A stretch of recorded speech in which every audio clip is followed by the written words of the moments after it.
This is my full build minivan camper tour in under 6 minutes. 2 lithium 100 amp hour batteries, a B2B charger, circuit breakers for the charger, a jump start switch, computer fan, a battery monitor, a house battery shutoff switch, and an inverter, 1000 watts, a 2 kilowatt Chinese diesel heater,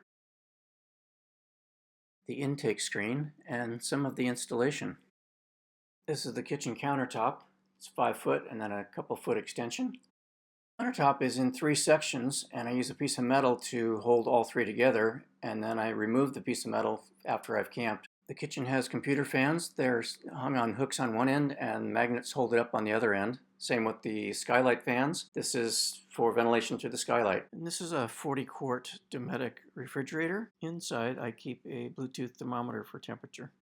Here's a small tabletop I use for inside dining. Beneath that, there's utensils like knives and forks and cheese slicers and thermometers and kitchen utensil kind of stuff. Foam lined to prevent rattling. Top drawer with skillet and toaster. And in the next drawer is an electric water heating kettle and a pot and breakfast kind of stuff. And the next drawer has some plates and bowls and mugs and an espresso cooker. And the other cabinet has the propane tank.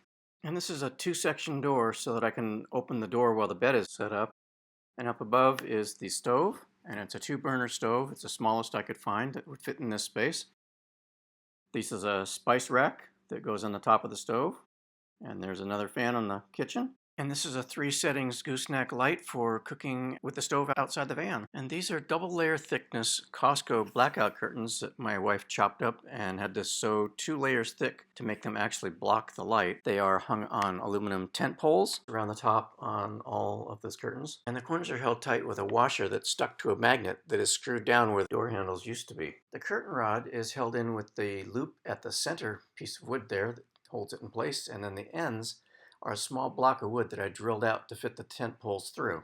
The rear curtain has 2 curtain rods as well. One is exposed, one's inside the curtains. They both plug into holes that were existing in the door. Magnets hold the top and the bottom tucks in behind the wood. 5/8 inch rigid foam for the back window. Back door lights.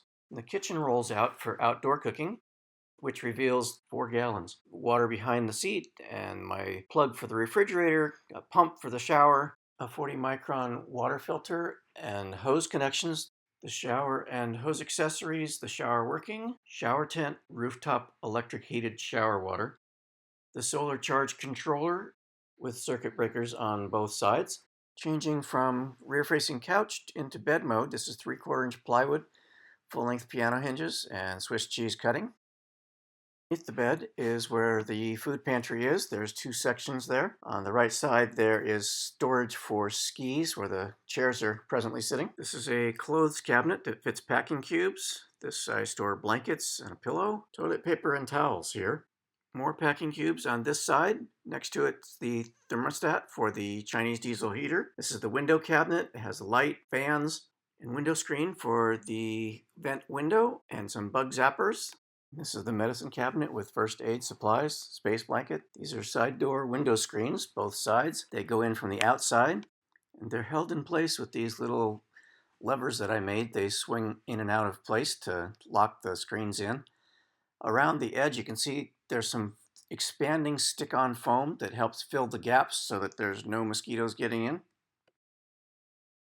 The back section of the bed, it folds up and down. It's a forward-facing couch. Underneath is storage. Under the yoga mat is a flexible solar panel.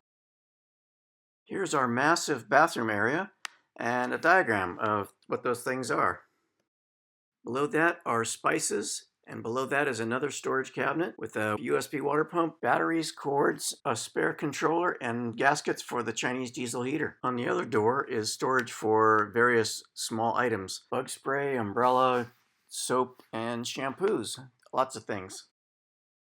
With the rear-facing couch locked into position, you have access to the storage. There's 2 separate light circuits on the back door. One is on a dimmer, one is on a switch, and they're great for at night. The storage space empty. Then there's window covers, a shower tent. There's 2 more gallons of drinking water. In this cabinet is a 5-gallon water jug, I pump it with the USB water faucet on the back of the van. In this cabinet is the fuel tank for the Chinese diesel heater. I replaced the junk one and bought this one. I installed it on a door hinge for easy refilling. And this hose goes to the outside of the van to vent the gases. This is a gravity feed shower, a cast iron griddle that covers the entire stove.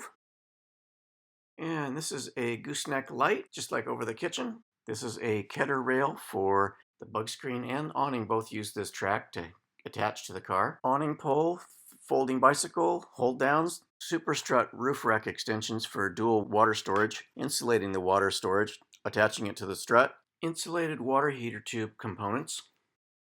These are all-wheel drive springs and shocks that I added to raise up the van a little bit, airbags to keep it up, and an oil cooler for the transmission, and all-terrain tires. Check out my other YouTubes, and thanks for watching.